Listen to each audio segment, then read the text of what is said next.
n'ubwa kabiri azaba agarutse ku nshuro ya kabiri kuko ubwa mbere nagaruka azatwara itorero ryiteguye amarane nabo imyaka 7 mu kirere, narangiza rero azagaruka noneho ku nshuro ya kabiri aribwo azima ingoma y'imyaka 1000. Nyuma y'iyo myaka 1000 rero ayoboye isi acunguye ba Bisirayeli ba Jews unbelievers b'abayuda batizeye cyangwa batakijijwe, aho ngaho niho rero noneho hazabaho n'igihe cyo guca imanza. Nyuma hazahita habaho igihe cyo guca imanza, ntabwo azayobora mu mwuka, azayobora nk'uko n'abandi bayoboye imyaka 1000. Yego, ingoma ye y'imyaka 1000 twimanye na Kristo, itorero rizaba riri kumwe na Kristo, kandi nyuma yaho tuzafatanya na Kristo gucira abantu imanza sibyo bakoze. Umuntu uzabona ubwami bwo mu ijuru, umuntu uzabona ubwami bw'Imana uzabana na Yesu, ni umuntu uzaba warakijijwe, ni umuntu uzaba warakijijwe, kandi umuntu ntashobora gukizwa ngo abiyoberwe. Ubu ngubu niba ukijijwe urabizi, n'undi wese utwumva arabizi. Umuntu uzaba waririnze ibyaha akizera Imana, uwo niwe uzabana na Yesu mu bwami bwo mu ijuru. Bibiliya ivuga abakiranutsi nibo bazabana na Yesu, kandi birashoboka kuko Yesu ari we wadupfiriye, ashoboza n'abantu gukiranuka.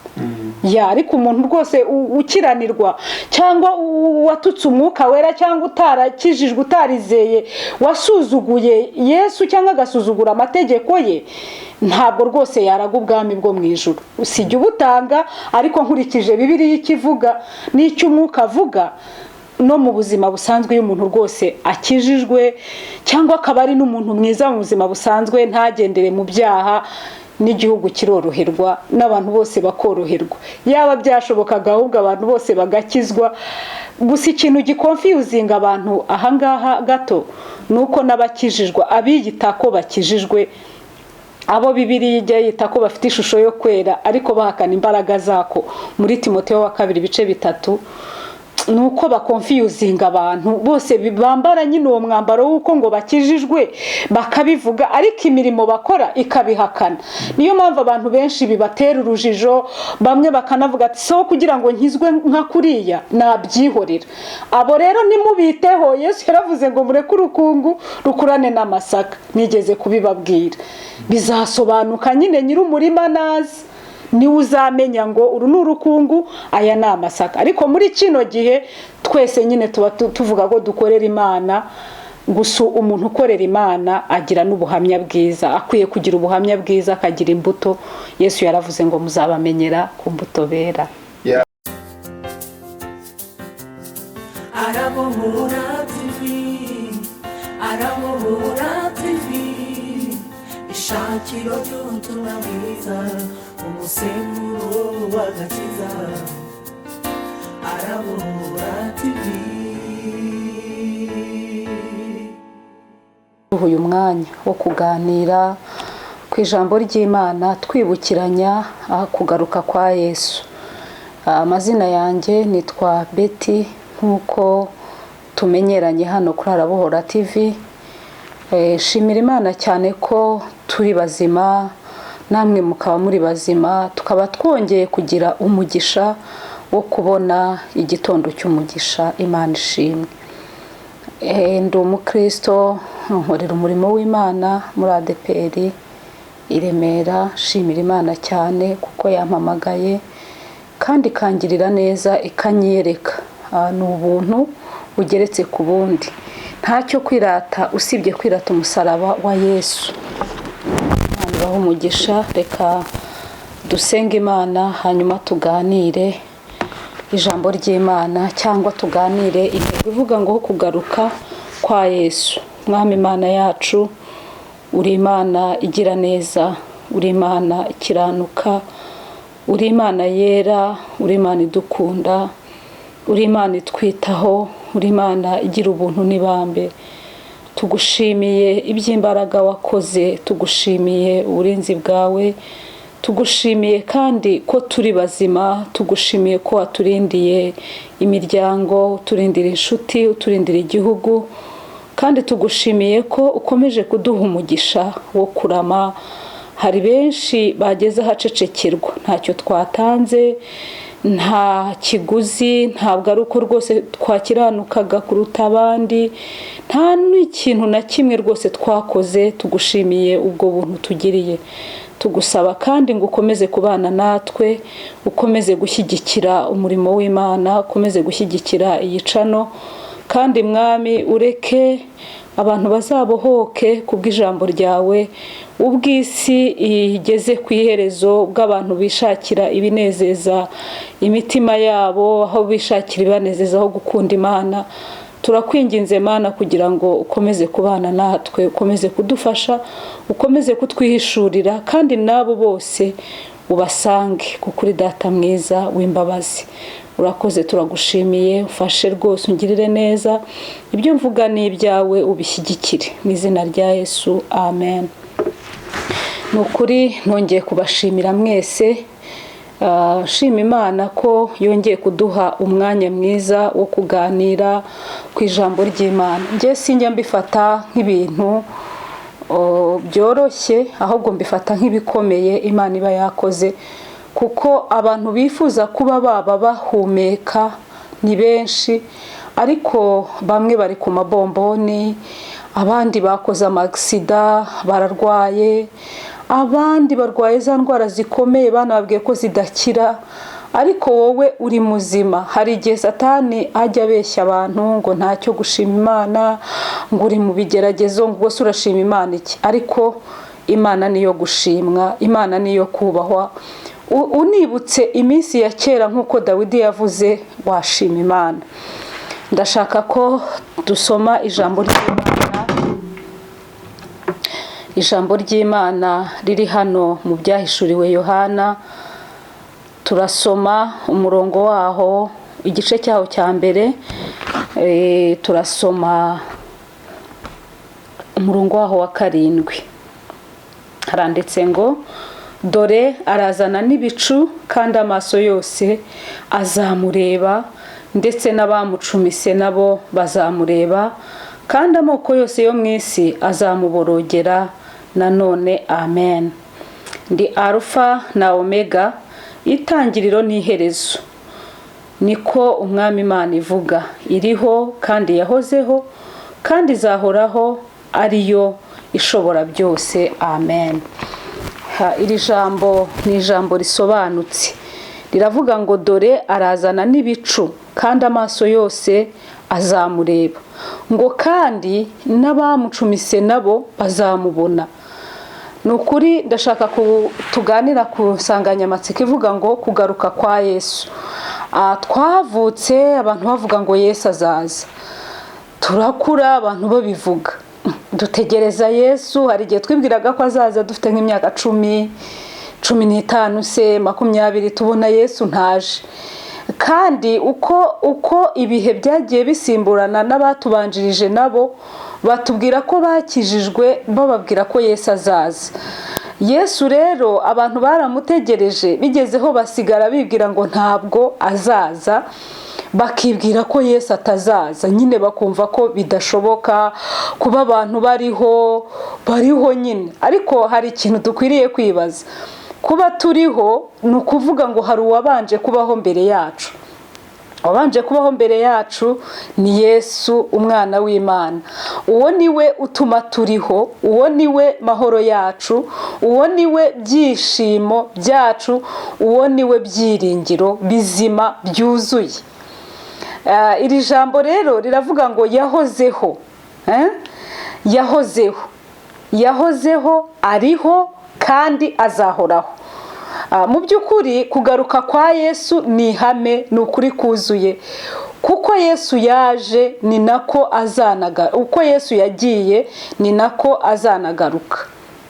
Turabizi uburyo Yesu yajemo, aje kudupfira, araza arabambwa, arakubitwa, arashinyagurirwa, arabambwa, yambika ubusa, abantu bakajya bamufindiraho ubufindo, arabyihanganira kuko yari afite intego yo gucungura umwana w'umuntu. Turashimira Imana cyane kuko yaducunguje amaraso y'igiciro cyinshi. Ikindi, umuntu nakureba ajya kurebera mu kiguzi cy'amaraso ya Yesu. uri uw'agaciro kubw'amaraso ya Yesu, uri uw'agaciro kubw'umusaraba wa Yesu, uri uw'agaciro kuko Imana yakuremye mu ishusho yayo ikagushyiraho kugira ngo uyubahe, uyubahishe, uyivugire. Hari ukuntu tujye tuvuga ngo turakorera Imana, ariko Imana irihagije, ahubwo buriya twebwe tuba twikorera, kuko iyo ukoze neza ni ingororano zawe, ni inyungu zawe, kandi nanone niyo ukoze nabi nabwo ni wowe bigiraho ingaruka. Rero kugaruka kwa Yesu azagaruka, bishatse kuvuga ngo yaraje asubira mu ijuru ku Mana, azongera agaruke gutwara itorero, kandi yaraducunguye yatanze ikiguzi cyari gikwiriye, igihano kiduhesha amahoro cyari kuri we. Ni ukuvuga ngo iyo Yesu ataza nta nubwo no kugaruka ari buzagaruke, kuko nyine ntabwo yari buzabe yaraje, ariko kuko yaje agatanga ubuzima bwe ku bwacu, agashyiraho urufatiro, agashyiraho itorero. Oh haleluya! Itorero rya Kristo ririho, ndetse umuririmbyi yavuze ngo riri no mu ibanga. Ni ukuvuga ngo itorero rya Kristo ntabwo ari kuriya twese tugenda mu nsengero ku cyumweru, oya. Itorero rya Kristo ni abantu bakora iby'Imana ishaka, ni abantu Imana yatandukanije n'ibindi bintu birwanya Imana, ni abantu bemeye guhara amagara yabo kubw'umusaraba, ni abantu bemeye kubabarizwa Kristo.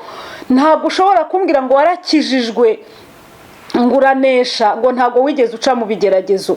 Ntabwo nabyemera, kuko sinzi niba waba ukijijwe koko cyangwa se niba waba ukorera Imana, kuko ijambo ry'Imana riratubwira ngo umugaragu ntabwo aruta shebuja. Ari naho ijambo rijya rivuga ngo ab'isi nibabanga muzamenye yuko babanje kunyanga, ngo bazabagirira nabi, bazabagambanira, ariko ibyo byose bizaba ari intangiriro yo kuramukwa k'umwana w'umuntu, yo kugaruka kwa Yesu. Dusomye muri Matayo ibice byaho 24 havuga ukuntu Yesu azagaruka, ngo bamwe bigeze basanga Yesu ngo ku musozi wa Elayono, baramubaza bati tubwire igihe cyo kuza kwawe ni ryari, n'ikimenyetso cy'imperuka ni ikihe? Yesu arababwira ngo mwirinde mutagwa mu moshya, mwirinde kuko mu minsi y'imperuka ibihe bizaba bikomeye, hazaba abahanuzi benshi b'ibinyoma.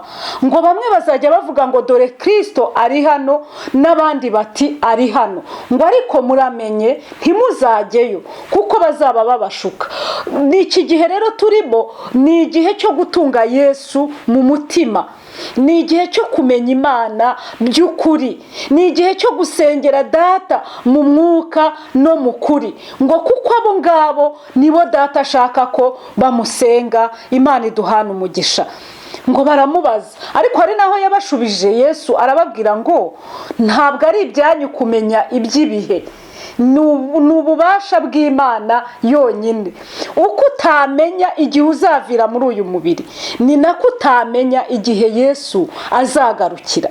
Icyakora ibimenyetso byo turabibona, yaravuze ngo tuzumva intambara hirya no hino, urukundo rwa benshi ruzakonja, abantu bazangana, bagambanirana. Ibyo ngira ngo murabibona hirya no hino mu miryango, mu nshuti, ugasanga abantu baragambanirana. Ibyo byose ni ibimenyetso ngo umubyeyi azanga umwana we, umwana nawe yanga umubyeyi. Ibyo bizakubwire ko tugeze mu bihe bya nyuma, Yesu yenda kugaruka. Akunda no kuvuga irindi jambo Yesu aho muri Matayo 24 ngo ishyanga rizatera irindi shyanga, n'ubwami butere ubundi bwami. Ibyo byose ni ibimenyetso byo kugaruka kwa Yesu. Ishyanga gutera irindi shyanga ni ibihugu kurwana gushyamirana ngo muzumva impuha z'intambara hirya no hino, ujya ukumva hanaha impuha z'intambara, ukumva hanaha intambara. Ibyo byose bene data ni ikimenyetso cyo kugaruka k'umwami Yesu, ngo hazabaho noneho indwara z'ibyorezo. Ibyorezo usange ibyorezo biraje bitandukanye, usange nyine mujya mubyumva Ebola, Covid n'ibindi byorezo bizaba. Ibyo byose bizaba bitwereka ko Yesu yenda kugaruka. Yesu rero abwira abigishwa ati mwebwe mwirinde hatazagira umuntu ubayobya. Anavuga ukuntu ngo imbaraga z'abera zizamenagurika, ngo imbaraga z'abera, ngo ndetse ngo n'abari intwari bazananirwa, ngo hasigaraho intwarane. Niba n'intwarane zizananirwa hazasigara abande? Kandi imbaraga z'abera kumenagurika.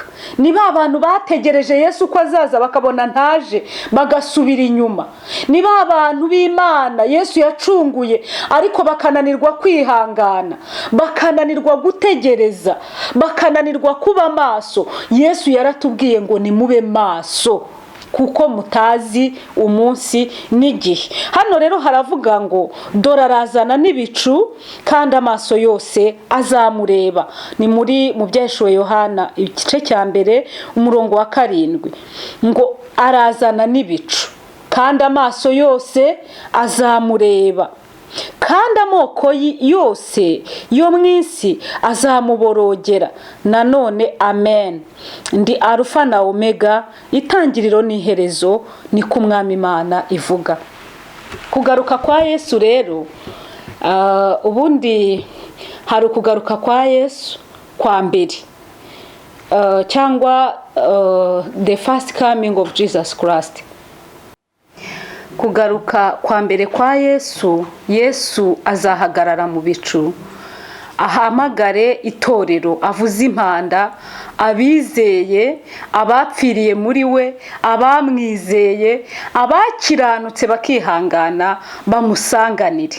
Abo bose bazahurira ku bicu.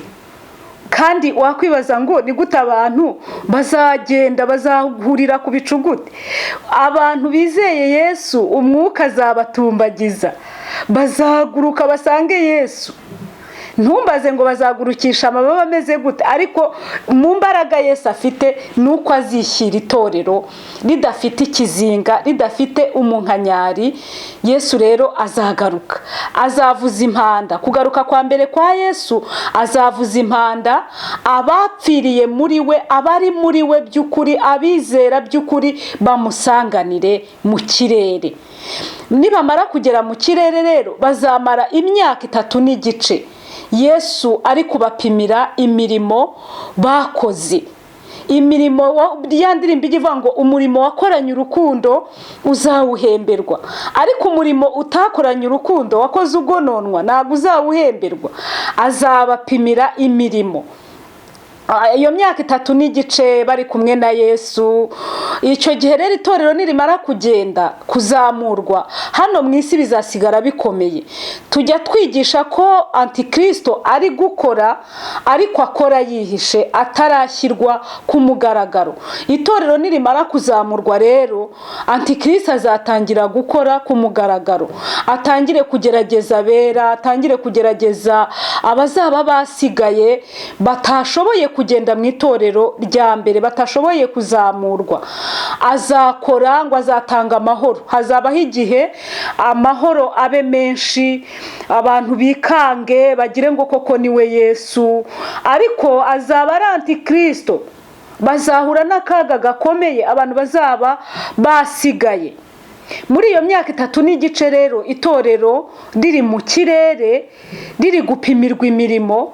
Hazamara n'iyindi myaka 3 n'igice Imana Yesu amurika itorero imbere y'Imana, aho azababwira ati aba nibo nazize, aba nibo batumye mbira ibyuya by'amaraso, barihanganye, bahameseye ibishura byabo mu maraso ya Yesu, bararwanijwe ntibandekura.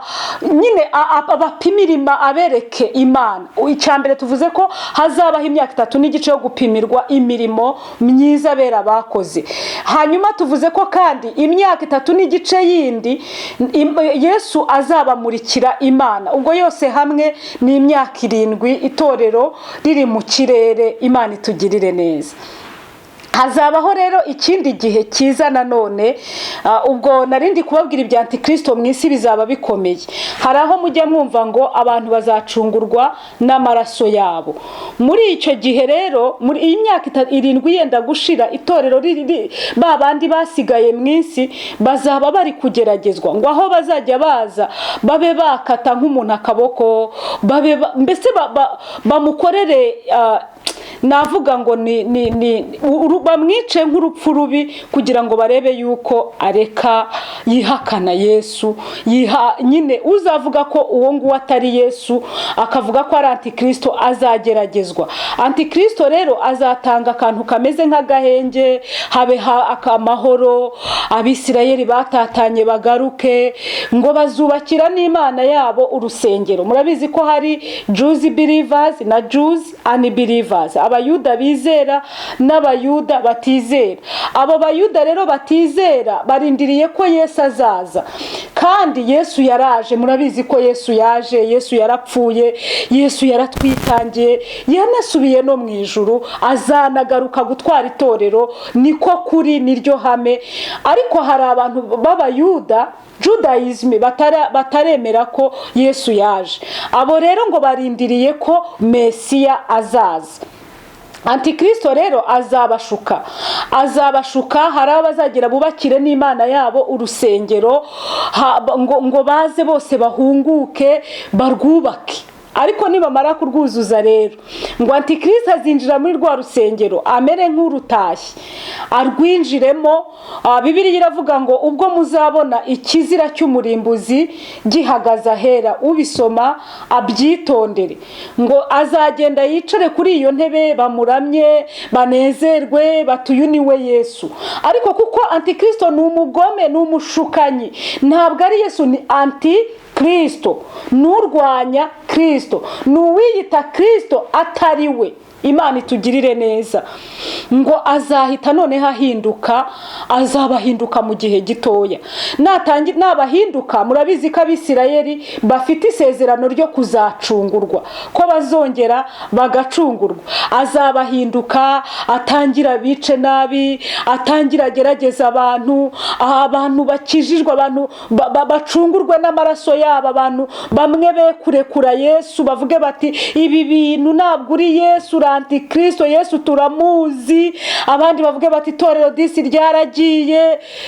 Hazaba hari akaga gakomeye, bizaba ari umuborogo. Isi izaba imeze nabi, umwuka w'Imana atakiri mu isi. Reba bene data, nibura ubu turasenga, twahawe umufasha, Mwuka Wera akakubwira ati humura ndi kumwe nawe.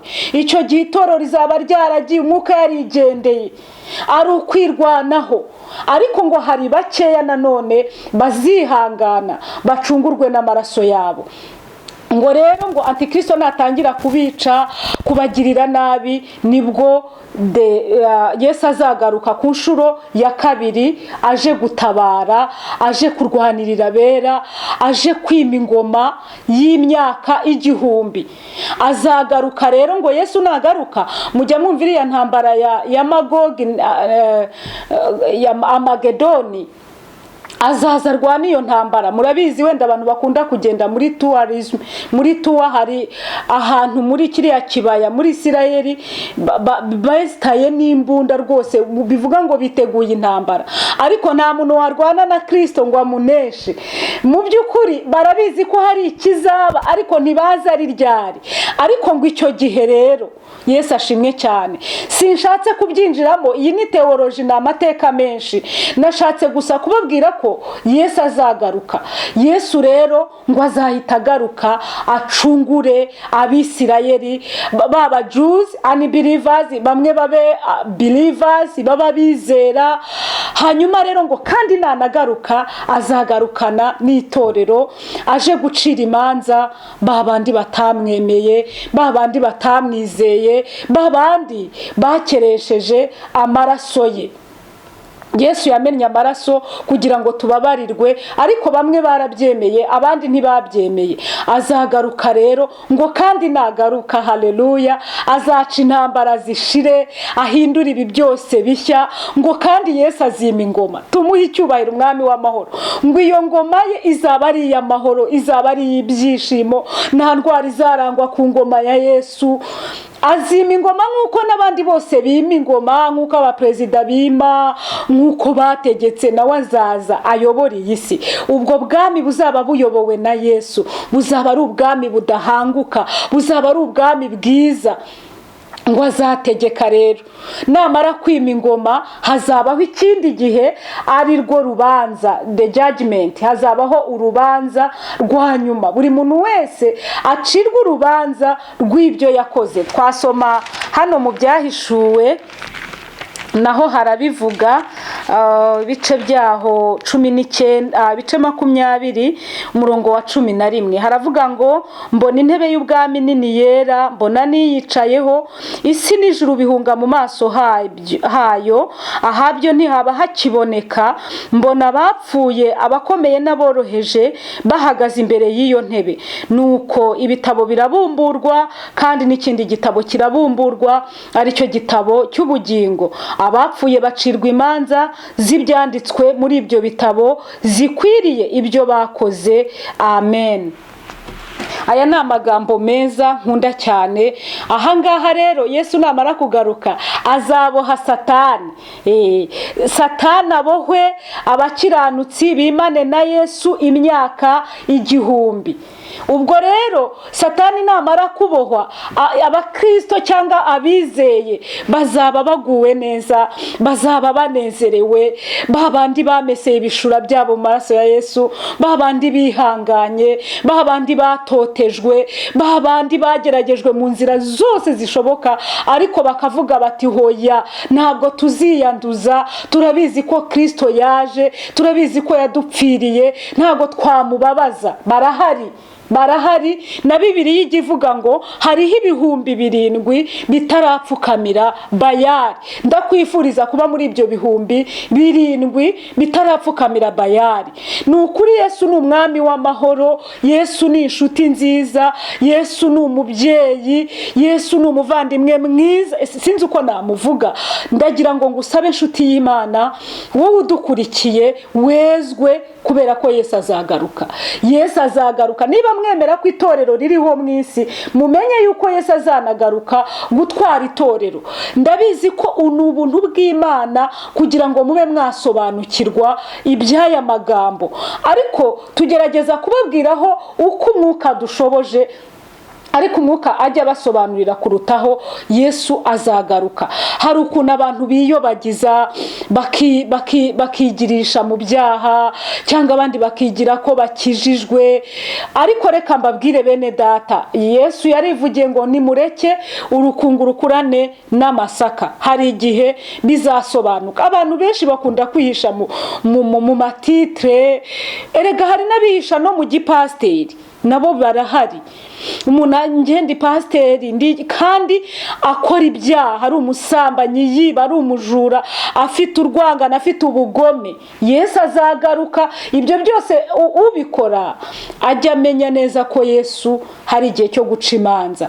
Hari n'ababishopu, hari abapotre, hari n'abandi bakorera Satani ku mugaragaro, basenga ibigirwamana, babyerura, batanabihisha rwose. Yesu azagaruka, buri muntu wese acirwa urubanza rw'ibyo yakoze. ibi ngibi by'abantu birirwa bacirana imanza nibashaka babyihorere, umucamanza arahari. Hano haravuga ngo azaza acira imanza abazima n'abapfuye. Yohana rero abona aya magambo yari ku kirwa i Patimo, ngo arandika aravuga ngo mbona intebe y'ubwami nini yera. Yagize iyerekwa abona intebe y'ubwami nini yera. Yesu yari yamusuye amwereka iyo ntebe y'ubwami nini yera, ngo abona ahabyo ngo abona niyicayeho, isi n'ijuru bihunga mu maso hayo, ahabyo ntihaba hakiboneka. Mbona abapfuye, aboroheje n'abakomeye bahagaze imbere y'iyo ntebe, nuko ibitabo birabumburwa. Ndimo mbabwira rero ko hazaba igihe cyo guca imanza, ibitabo bibumburwe, abakoze neza bagororerwe, abakoze nabi nabo bagororerwe ibikwiriye ibyo bakoze. Ntabwo wenda ndibuze kuvuga amagambo menshi, ariko mwibuke ko nabwiye ngo iyo myaka 1000 nishira, Satani azabohorwa ava aho yaraboheye, azasohoka ajye kuyobya amahanga yo mu mfurukenye z'isi, Gogi na Magogi, kugira ngo ayakoranirize intambara. Ibi ni bimwe nababwiraga mbere, igihe itorero rizaba rimaze kuzamurwa, Satani nawe azakora, agenda kusanya abantu, ababwire ko bagomba kwitegura iyo ntambara ya Gogi na Magogi n'ibindi byinshi. Reka se nusoreza ahangaha, ariko ngaruke ku ntego nababwiye ngo Yesu azagaruka uko byagenda kose. Yesu azagaruka. Ndagira ngo tumwitegure, ndagira ngo tumwizere. Wowe utaramwakira, wagerageza kumwizera, wagerageza kumwakira, akakubera umwami, akakubera umukiza, akakubera ibyiringiro, akakubera amahoro. Kandi haracyariho amahirwe, kuko Yesu ntabwo araza ngo ace amateka.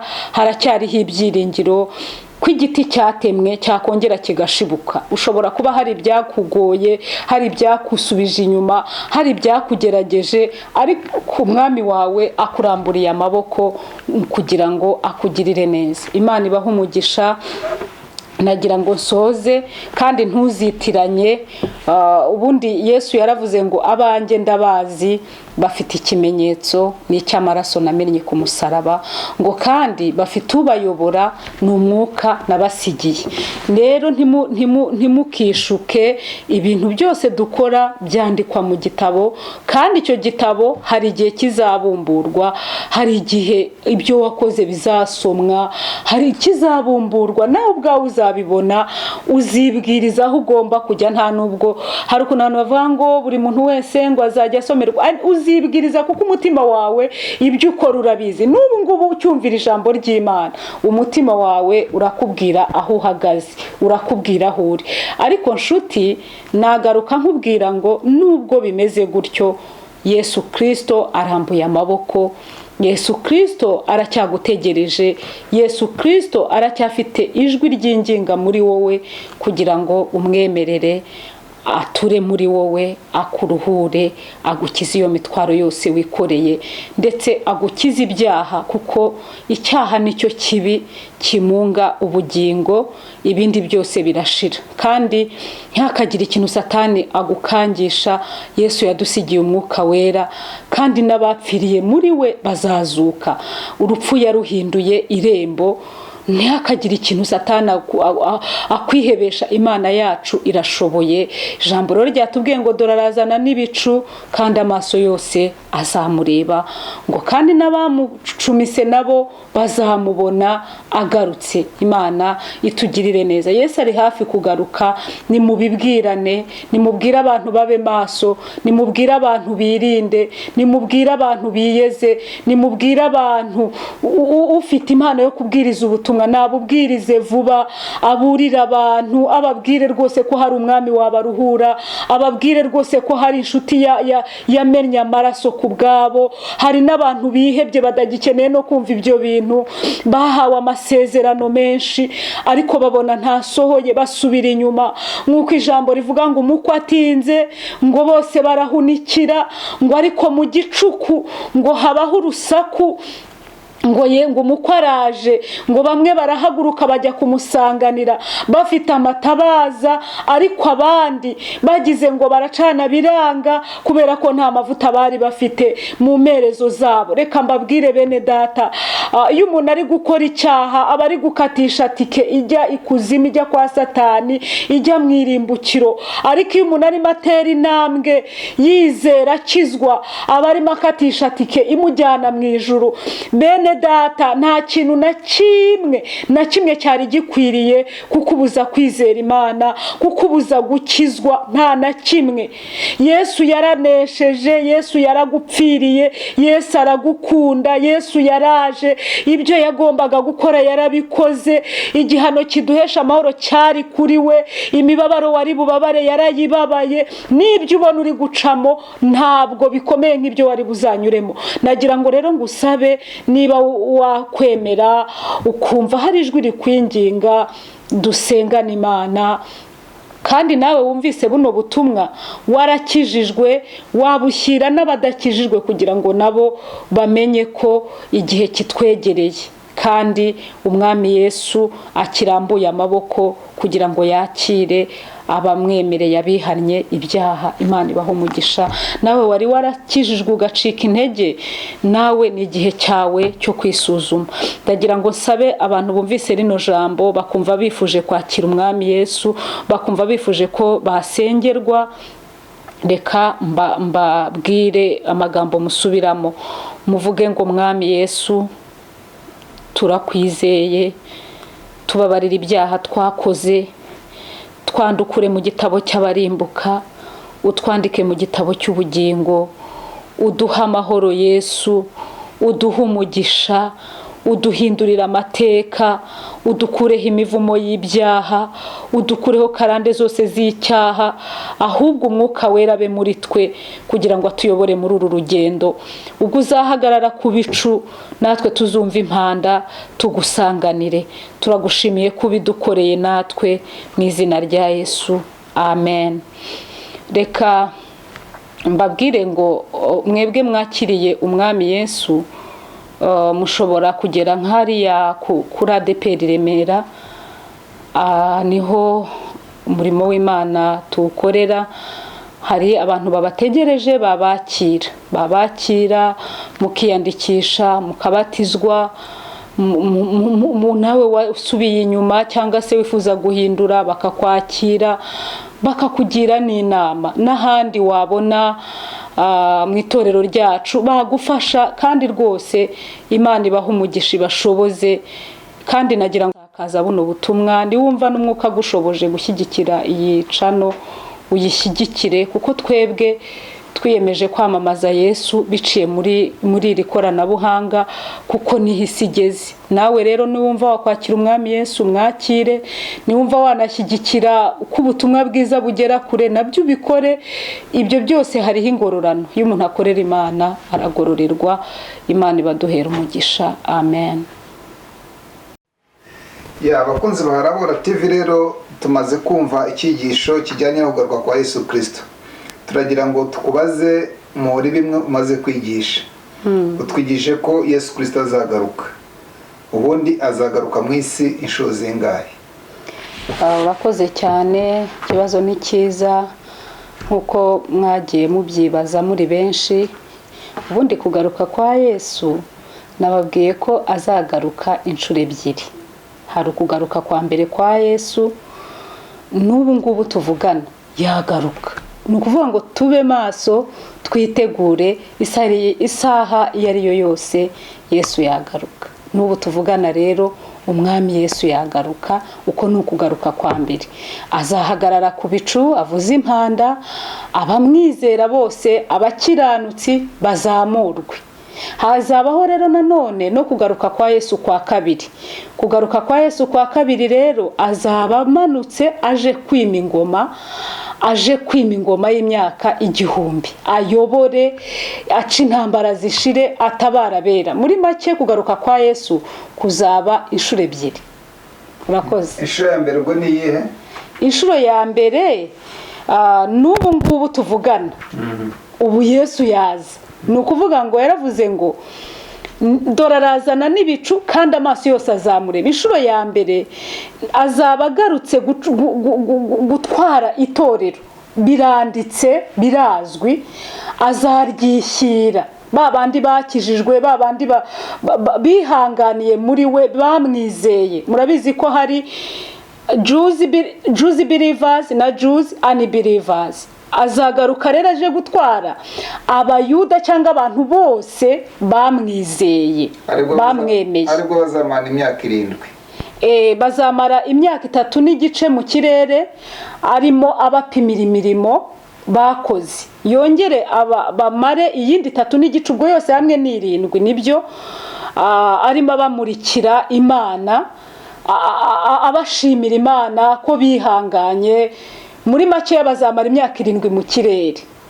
Yego. None uvuze ko azagaruka kwima ingoma akategeka bisanzwe nk'uko abaperezida bategeka n'abami. Akima imyaka 1000. Ubwo buzaba ari ubwa kangahe?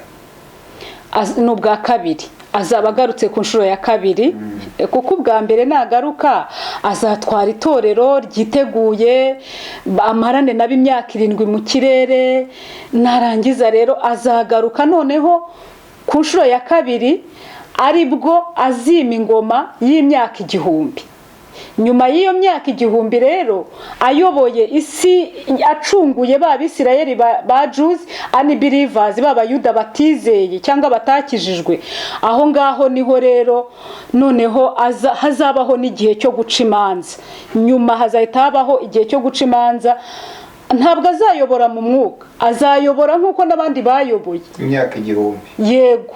Ingoma ye y'imyaka 1000, twimanye na Kristo. Itorero rizaba riri kumwe na Kristo, kandi nyuma yaho tuzafatanya na Kristo gucira abantu imanza sibyo bakoze. No kuvuga ngo ubwo nibwo imperuka izahitiba.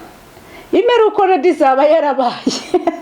Imperuka izaba yarabaye, ahubwo ubwo nibwo nibamara guca imanza. Yesu namara gucira imanza abazima n'abapfuye, inyanja yagaruye abo yamize, buri kintu cyose cyishe umuntu azaza acirwa urubanza. Bibiliya iravuga ngo ariko abapfiriye muri we bo bazahindurwa base nawe. Ni ukuvuga ngo bazasa na Yesu. Uko Yesu azabasa niko bazasa. N'itorero naryo ryarindi rya mbere rizabaza ryazamuwe, nabo bazasa na Yesu. Ni ukuvuga ngo rero hazabaho eternel cyangwa ubwami budashira. Hazabaho kwima ingoma, kubana na Kristo ibihe bidashira. Nyuma y'urubanza abazaba batsinzwe n'urubanza bazajugunywa mu muriro nyine bahanwe, ndetse na Antikristo na Satani wayobyaga abantu ajugunywe mu muriro, muri ya nyanja yaka umuriro. Niko hano mu Byahishuwe havuga. Hanyuma rero noneho n'abakijijwe nabo bahite bagumana na Kristo imyaka yose banezerewe, bajye batemberezwa bafite amahoro, bameze neza. None bazaba mu isi, kandi bajya bavuga ngo tuzatembera Yorodani, ngo hazaba ari inyanja y'ibirahure. Hazaba ari mu isi, ntabwo hazaba ari mu ijuru. Ubundi isi Imana yadushyiramo ntituyizi. Ishobora no kuba iyi ngiyi yahindura, ishobora no kutujyana ahandi hantu twebwe tutazi. Icyo tuzi gusa nuko tuzaba mu isi nshya turi kumwe na Yesu. None abayehova bajya bavuga ko bazaba mu isi bonyine. Oya, ntabwo ari habayo, simbizi. Ariko abayehova, Jehovah Witness, aho bavuga yuko ngo iyi si izahinduka nshya, noneho ngo amazahara y'amazu abantu bubaka rwose imiturirwa, ibi bizu byose bari kuzambura i Kigali, ngo byose bizahita bibi byabo, ngo bibere muri biriya bizu bari amahoro. Ariko rwose iby'abayehova sindi bubyinjiremo. Bashobora kuba ariyo myaka 1000 nyine bo bavuga, ngira ngo ya myaka 1000 Yesu azaza kwima ingoma. Bashobora kuba ariyo baba bavuga, ngira ngo. Aya, twebwe imyizerere yacu itandukanye n'iy'abayehova. Imyizerere yacu itandukanye n'iy'abayehova, ibyo twizera biratandukanye, kuko ntabwo dufite imyizerere imwe. Wenda ntagiye kuvuga amadini cyangwa ngo hagire n'ukomereka, ntabwo twe turi abapantekote, ntabwo duhuje iyo myizerere. Kandi buriya na teoloji irimo ibice. Hari teoloji liberale, hari na teoloji ziyobya abantu, burya biterwa. Ya. Okay. Noneho Yesu yaje kudupfira twebwe abanyabyaha.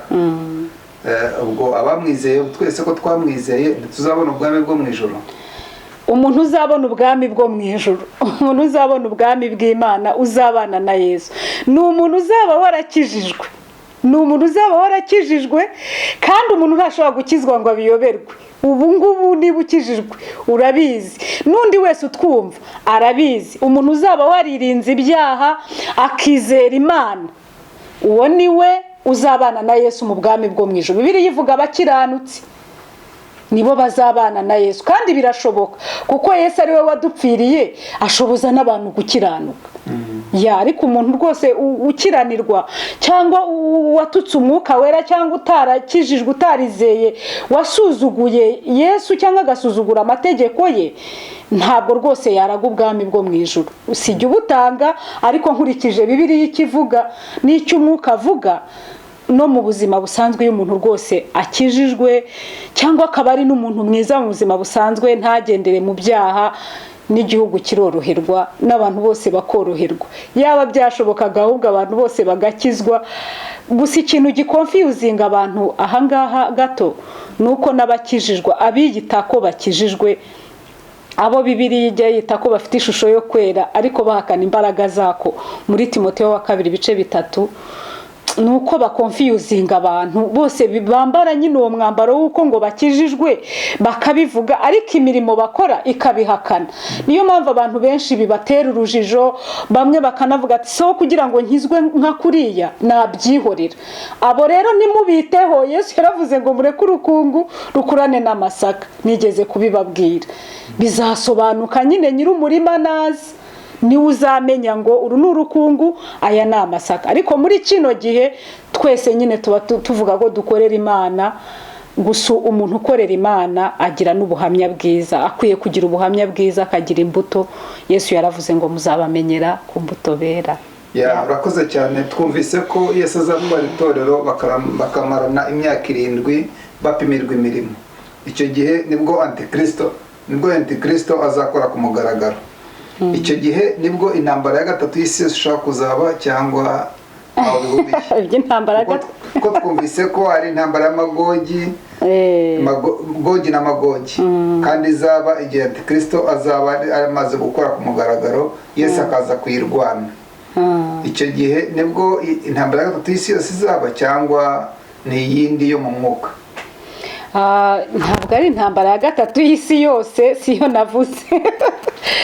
Ibibazo byawe birasaba yuko umuntu yabigusubiza neza, ariko reka ngusubize muri aya magambo. Ntabwo Yesu azaza kurwana intambara ya gatatu y'isi yose, kuko intambara ya gatatu y'isi yose nta muntu umenya igihe intambara ibera. Abantu bose intambara irabatungura. Hanyuma kubera ko ntamenyereye ibintu by'intambara bya politike, kujya mu ntambara ya gatatu y'isi yose ho reka tubyihorere, ahubwo twigarukire neza nyirizina iyo ntambara Yesu azaza kurwana. Yesu azaza kurwanirira abacunguwe n'amaraso yabo, babandi bazaba basigaye ariko ntibihakane Yesu, bakaguma bakamwizera, nubwo bazaba barasigajwe n'intege nke zabo, ariko ntibamwihakane. Ntugire ngo ni ikintu cyoroshye. Isi yose izaba itegekwa na Antikristo, kugira ngo umuntu ahamye ati wowe ntabwo uri Kristo. Kandi uwo muntu uzaba wigize Antikristo azaba ashaka ko bamusenga, azaba ashaka ko bamuramya, azaba akorana n'inzego zose z'abacuruzi, za leta, za politike. Sinzi, mbese azaba afite ibyiciro byose. Umuntu uzahagarara akihandagaza akavuga ati njyewe sindi bukwemere, ntabwo uri Yesu, uri Antikristo, uwazicwa. Bazamwica kandi urupfu rubi bamutoteze. Aho rero Yesu namara kubibona ngo bazajya bataka, ngo hari n'igihe imyuka ngo igitaka ngo mwami uzaza ryari guca amateka. Ngo Yesu ni umubyeyi, ni inshuti nziza, ni umwami, ngo azamanuka nanone aje kurwana iyo ntambara, aje gucungura abo bantu, aje kubatabara. Ariho isezerano ryo gucungurwa kw'Abisirayeli nanone rizaboneka. Uko niko gucungurwa kwa b'Abayuda batizeye kuzaboneka, kuko Abayuda bamwe bazahita bamenya ko uwatari Yesu ahubwo ari Antikristo, basobanukirwe neza ko Yesu yaje akabapfira, ariko bo batagize gute, batabimenye, batabyizeye. Abatabare rero Yesu ahita aca intambara burundu zishire, amahoro aboneke. Ariko nyine nanone bizaba byarangiye kuko nta muntu uzaba ugifite amahirwe yo kwihana ngo avuga ati mbabarira. Nubwo Yesu azaba agarutse ntabwo azaza ngo abantu baze ngo tubabarire rwose turakwiringiye turakijwe. Oya, yashyizeho igihe aravuga ati nimumwambaze nimunyambaze. Muri Yesaya 55:6 ngo nimushaka Uwiteka bigishoboka kwabonwa, nimumwambaze akiri bugufi. Ukiranirwa reka ibyo yibwira agarukira Imana nayo iramugarukira. Ubu rero iki ni cyo gihe cyo kugira ngo abantu bayambaze bayizere. Imana iguhe umugisha. Urakoze cyane. Narimbaje bimwe mu bibazo gihe ntari nsobanukiwe, ariko n'abandi mujye muri komenti mubaze, tuzongera tumubagarurire abasobanurire neza ibyo mutasobanukiwe. Turagushimiye cyane kandi wakoze cyane. Murakoze namwe. Turagira ngo usoze usenga. Yego. Mana, izina ryawe ryubahwe, cyubahiro kibi cyawe, ubwami bwawe buze, ibyo ushaka bibari byo bibaho, kandi umuntu wese utanditswe mu gitabo cy'ubugingo umwandike, kandi ibintu abantu batumva badasobanukirwa umwuka wera bibasobanurire. Tubisabye twizeye mu izina rya Yesu, amen.